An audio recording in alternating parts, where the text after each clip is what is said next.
Hi there, welcome to Get Lit. My name's Pete Crooks. I'm senior editor and senior writer at Diablo magazine.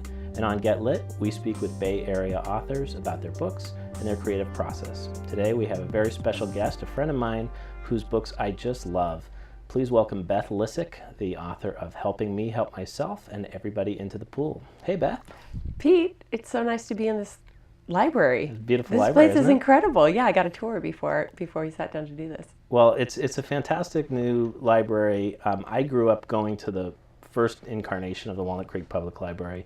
What was your public library that in your They childhood? built, when I was, I think it was second or third grade in Saratoga where I grew up, they built this new library that now that I look at it, it's total 70s architecture, redwood, and, really groovy. Mm-hmm. And then they had like pillows, and just did, I think it was the first time that I ever saw a library where they really tried to make it accessible and fun for kids. Oh, cool. So then even through, junior high, high school, you'd go, you go and meet your friends there, hang out, perhaps check out a book to show your parents that you were at the library. Yeah, it's proof positive Yeah. that you're doing something good. Your childhood is such a big part of Everybody into the Pool, which was your first book to hit the New York Times bestseller list. I love that book. It's absolutely hilarious, but it kind of predates. Maybe it predates Curb Your Enthusiasm and Ricky Gervais's The Office and stuff as this kind of side-splitting humor that is so self-conscious and embarrassing and just unapologetic about the humiliation that we can go through as young people. Yeah, I somehow feel like I don't have that filter that makes me get embarrassed easily, or I just see it and I laugh at it too. And so, for me, it's fun to write about those things. So I think that there might be something genetically wrong with me that I'm willing to talk about that stuff, but I think it's funny. Yeah, to the benefit of your audience, myself included. The book is a series of short stories. Each chapter is its own kind of unique story, which makes it really fun to put on your nightstand because you can just read 12 pages, get a kind of complete story. Right, yeah, I tried to make them just standalone pieces that kind of worked in a book together, but yeah. Can you talk about the writing experience? How did you pick those stories? Like, were those just the 12 most or 15 most horrifying things that happened to you? Or? No, well, I tried to definitely pick stories from certain times in my life so that it would move forward in a chronological way. And so I just kind of thought, like, what was a defining moment? And for me, a lot of the defining moments in my life are not about like successes and incredible things that happen. They're about these horrifying, terrible, embarrassing things. And that's what I remember. When I think about so many times in my life, the thing that I go back to are the times that I was really embarrassed. And somehow I learned something, perhaps. I don't know. After school Yeah. special. Yeah. Well, one that I remember was you had sort of had an all-night drinking bender with some strange new friends in your life, and you had to go to a holiday party that was a very suburban tradition. Yeah. Can you just sort of recap this? Well, I grew up going to my best friend Amy's mom's holiday luncheon, Kathy's ladies' luncheon, and when we were growing up, we would serve at the luncheon and do all the dishes, and we'd get paid like $5 and clean up the wrapping paper. There's this big gift exchange, and the big carrot at the end of the stick was that when we had graduated from college, we were going to be invited as ladies to the ladies' luncheon. So my mom went to this, all the ladies in the neighborhood went, and so there's that weird, awkward time when you're still, you're supposed to be an adult, but you're, not really behaving like one. And I just thought that why wouldn't I just stay up all night, with some dude I just met who one of his job was like he had been to Chernobyl to help dismantle Chernobyl. He was like this Stanford, scholar and had worked at the World Bank and this totally straight-laced guy, which I loved because it was so opposite of me. And then, whatever time it was, I was like, oh God, I got to go to that thing. And ended up I must have been a complete mess. And that's what I think is funny about it at the time too. Like, I didn't think anything was weird about it. I was just rolling into the ladies' luncheon, seeing these women who had watched me, thinking like, what is she going to turn into? Oh God, what a mess. And I remember that I used to not really realize that I had to comb the back of my hair.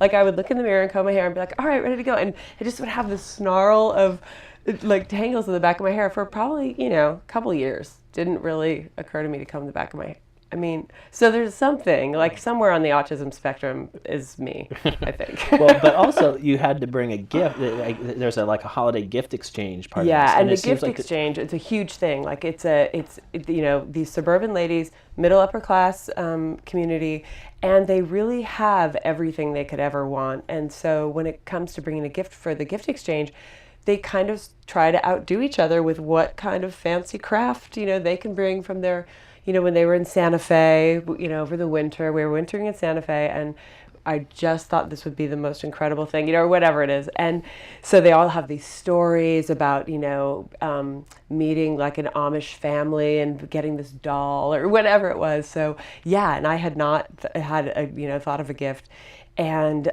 just pulled off into a mini mall and was like, nail salon, tanning salon, gym, like what am I going to get? And just went into this florist and pulled this wreath off the shelf, and it turned out to be the year. That's why I thought of the Santa Fe thing when kind of the dried chili pepper wreath was big. This is early 90s, and it really was like a huge hit and kind of saved me.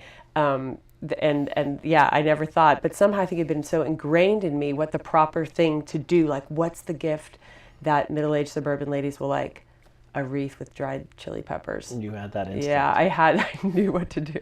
Well, that book was a huge success for you. It went on the New York Times bestseller list, and it served as the perfect launching pad to your next project, Helping Me Help Myself, which came out in 2008. Mm-hmm. And this is the book that when any writer sits down with it, they think, why didn't I think of this? Some people did think of it. There are books that have a similar theme, and there is so what I do in the book is every month I pick a new self-help program to try, right? So there is kind of this genre of stunt literature where people try things and write about their experience, kind of a gonzo journalism type, like I'm going to go into this thing I know nothing about and see what happens. And so there are some, I think some lady did like an Oprah one where she tried to take all of Oprah's advice or something like that. But yeah, it was very high concept as far as like, all right, this is, all these self-help, programs, let's see what happens. Well, you got to look at a range of them, and in doing so, we get to learn a lot more about your personal life, which is always very insightful and usually very, very funny. But also, you get to kind of take in the advice. And it seems like even though you're writing a humorous book, you want to take these seriously. You're not you're not looking to skewer anybody. No. I mean that, and I also want to go back and say when I said high concept, I mean high concept for me, because I'm not really an intellectual type person. But because these people, I mean, first of all, being a humor writer, it's always about finding something that's going to make me laugh and not doing something because it's the easy thing to do, right? I mean, and I think all writers, no matter what your genre is, you go through periods where you write something and it's kind of a placeholder and you're just kind of putting it there and you're going to go back and actually make it better later or do something to it that, that makes you feel better about it, that makes it more what you're trying to get at. And so I knew that with this topic, it's just full. It's like, the fish in the barrel, like so many things to make fun of. But at the same time, as I went to all these seminars and read all these books, I was like, these are, these people's lives, what they do, they've helped tons of people, millions of people, and they're not out there like, oh, I'm really going to pull one over on, how can I work this scam so that, I don't think that, for the most part, these people are really good people, and they're trying to help people, and they have this gift of being able to, write these books and speak and all this. So it was hard, because I kept wanting to go back to like, God, the hairdos and like the pancake makeup and like the cheesy, poses that people do on stage. And I just, that stuff fascinates me. Like, how can someone who just a minute ago was just being totally normal get up on stage and their performance style is so cheesy, yet they're trying to say something good, but it's like that line between who they are and their performance persona is so radically different, and the other one of when they're just being themselves is so much better. And so that to me was like kind of where I had to stop myself a lot from commenting on that. Well, one of the self-help gurus who comes off very well in the book is Richard Simmons. Oh, I love Richard Simmons so I don't much. think I've ever, you know, like you, I've met a lot of well-known actors and famous musicians, and in person, they're often, it's difficult to achieve that kind of rock star status, you know, in their personal life. And it really seems like Richard Simmons just kind of rocks that world that he lives in. Yeah, I mean, he is so devoted to the people who, you know, his following. He knows all of their husbands' names and their grandkids' names and what the husbands did before they retired and where they live. And he does this cruise every year. So what I did was I went on the Richard Simmons fitness cruise for a week. And being able to see him so much every day and just interacting with all these people, I was so impressed, and he cares so much. But at the same time, he needs these people as much as they need him. And it was really where I got to see this two-way street between the gurus and the followers. You know, it was with Richard, who is hilarious. And that chapter was so fun to write because I just had to just directly quote Richard Simmons to get the laughs most of the time. You know, it was just like everything he said was just like, I can't believe he's real. Yeah.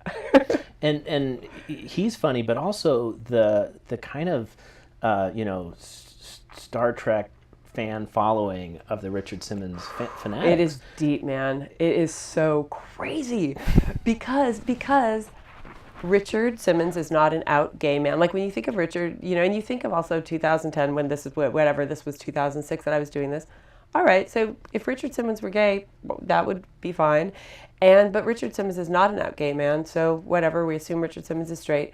And these women are crazy for him. And that is also a really interesting thing to see, that they love him, but they're also weirdly, strangely attracted to him in this way that he would come over and they get really flustered and really excited.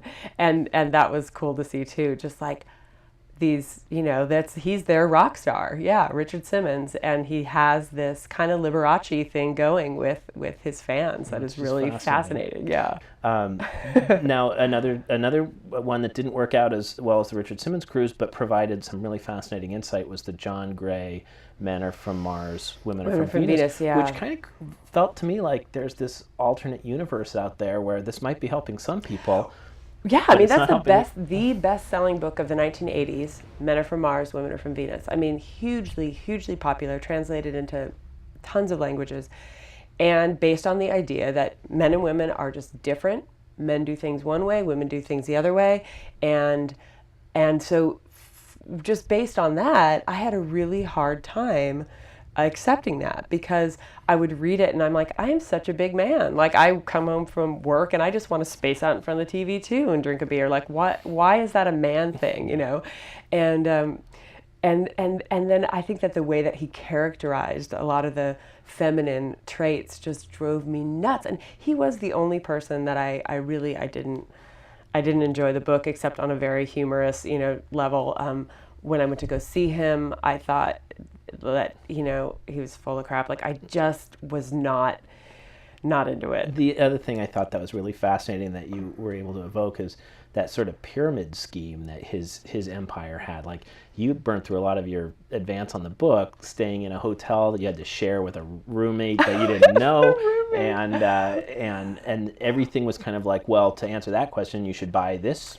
Well, what was interesting about that was, at the time, and I think that book that he was talking about in 2006 is out now, but it's this whole health thing. He's really on this health kick now. So he would be giving his talk, and people are there for, you know, relationship advice, or it was like a family and marriage counseling seminar, and he would, all of a sudden, he had this thing behind him, this table with flowers, and then these little canisters and bottles, and it was all the mineral supplements that he was selling, and drink mixes and things to get your mojo working. And how can you make your relationship better? Have more energy, be better in the bedroom. Buy some of this, you'll get 10 DVDs, right. So, you know, and so it just turned into this huge infomercial. Right. And he and a lot of these gurus too have this kind of stand-up comedy style that they have this shtick they do, and so his a lot was really about these products that he was selling. If it was 150 years ago, he would have been selling some sort of opium elixir on a train. Yeah, out of a suitcase. But that's me saying it, not necessarily you. So I agree. I love these books, but and your storytelling is so personal, and you are unapologetic, but also very welcoming for the reader to kind of see you, warts and all. I don't have warts, just for the record. But on the page, you have this dynamic storytelling style, but it's certainly not the only way you tell stories, because you are the co-founder of a very popular storytelling series in San Francisco, Porchlight. Can you talk a bit about the origins of that and what that series is? Yeah, that Porchlight is a storytelling series for personal stories where people get on the stage, they have 10 minutes to tell their story about a theme. So we'll do a really popular show we do once a year. We're in our 9th year now, is Kitchen Confidential. So we'll get chefs and busboys and maitre d's and, to tell stories about the kitchen. But the idea behind that is really that I truly believe that everybody has great stories to tell, and I never thought of myself growing up as an artist or a performer or even a creative person. And I think that it took me a long time. I mean, not till after I was out of college did I start writing or getting up on stage and doing things, because I always felt like, oh, who cares what I like, like it just seemed like, why would anybody care what I would have to say? And then I realized that, well, I care what a lot of different kinds of people have to say, and that as long as I thought of myself as just like, I'll just be another voice in this huge chorus of voices, the people who tell stories or perform or do whatever, and as long as I can keep myself thinking it that way, not like I have some big message and like everybody really needs to hear this, but more just like, I don't know, here's my little piece to put in there. Then for me, that was the way that I could get over this hurdle and kind of try to be more serious about my professional life. And so I think that with Porchlight, it's that idea that, like, oh, come on, you can do it. Just 10 minutes on the stage. Like, get up and tell that story about that time when, you got fired from that job or whatever. And I think through listening to stories, because I MC it and curate it with my friend Arlene Klatt, and we find all the storytellers, we listen to the stories, we get everybody up on stage and kind of help them, hone their story a little bit. We like it to be really conversational. But I think after all these years of just listening and seeing what works and what doesn't really helps my writing. And I get up, and the other night I had a show at a theater in San Francisco, and the theme was roommates from hell. And so I just told the story very casually, very conversationally about these horrible people that I lived with in the early 90s in San Francisco. So I like to do it as well. But for Porchlight, I just MC and put it together. I remember you told me a story about being called up on stage to open for a surprise Neil Young concert. Yeah. And having to tell stories or do a spoken word poem. Yeah. Until he was ready to come out of his bus and get on the stage. Neil Young fans who were just chanting the entire time, Neil, Neil, Neil. And I remember when I called my parents, oh my God, I just got this call today. I'm going to open for Neil Young tonight. And my parents thought it was Neil Diamond. So they were really excited. And then Neil Young just was, it didn't matter. But it was, and this was pre-internet, pre-cell phone.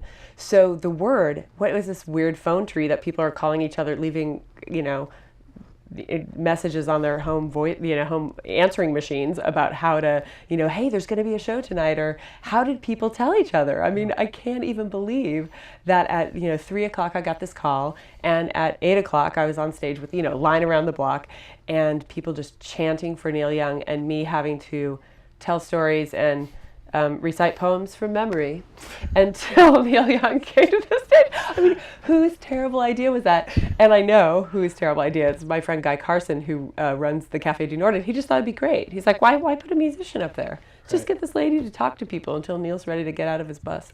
Were you able to enjoy Neil Young's set, or were you sitting there reliving the horror? I was trying to disappear into the crowd so that no one knew that I was the woman on stage. Because, in that situation, like anybody who's on that stage, is just a direct barrier between what you want to experience. And, it was just like all I represented was a person who was wasting their time because they were there to see me yell. So yeah, it was a really funny story.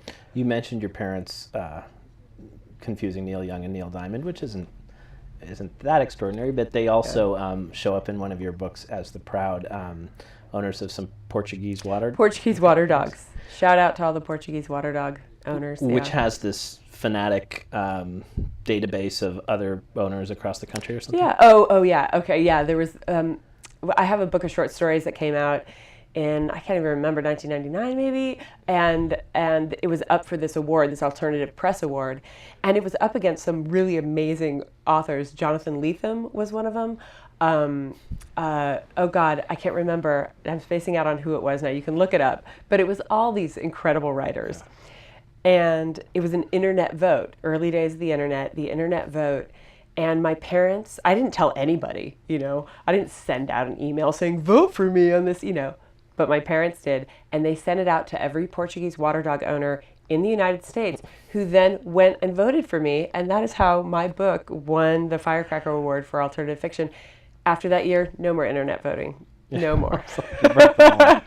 So your first two books before Everybody Into the Pool were Monkey Girl and This Too Can Be Yours. And Monkey Girl was really a collection of, I had never thought that any of those things were going to appear in print, but it was stuff that I was performing on stage at open mics in San Francisco. So I was doing that, and people were liking the performances, and then the publisher, Jennifer Joseph, said, hey, why don't you get all your stuff together that you've been reading at these open mics and bars and cafes, and we'll put them together in a book. So it's kind of a collection of short pieces. And even before that, you were writing for was it the SF Weekly publication? It was. I worked at the Bay Guardian, but I was not a writer. I was the assistant to the publisher. $6.50 an hour, man. But did a lot of stapling. That did lead to a column, didn't it? It led to a job. Someone right in the beginning days of SF Gate, the website for the Chronicle, the guy who was put in charge of that, John Coate, heard me reading poetry on KPFA and invited me to come work for SF Gate. I was like employee number 10 or something at SF Gate. Not that means that I had stock options or anything, but really small office. And then I started writing a column. I was doing a lot of administrative work around the office. And I said, how come Joel Selvin writes about every show that Tom Petty is doing at the Fillmore? Why do we have to read about this every day? No offense to Tom Petty or Joel Selvin, but there's a lot more music going on in San Francisco. So they said, well, just write something. It's just the internet. You just write it. We just put it up there, and whatever. It doesn't take up any space. And so I just started writing this weekly column I did it for 8 years. And it was so fun because it was all the stuff I wanted to do anyway. Go see bands, go to art shows, go to restaurant openings. It was like a little bit of around town gossip, who's in what band, who's doing, it was really, really fun. I remember one of the chapters that talks about you going to a high school musical play. Do you remember which musical it was? Joseph and the Amazing Technicolor Dreamcoat.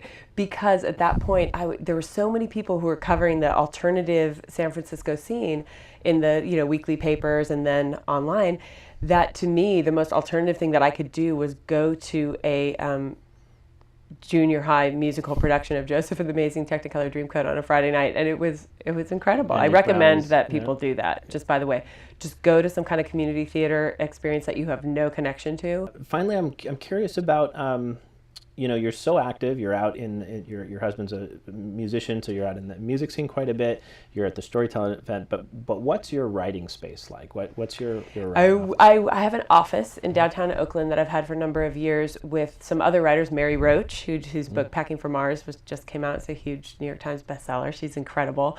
And Lisa Marginelli, who wrote a book called Oil on the Brain. Novella Carpenter, who has a book called Farm City that's incredible about her urban farm in downtown Oakland, or a ghost town neighborhood of Oakland.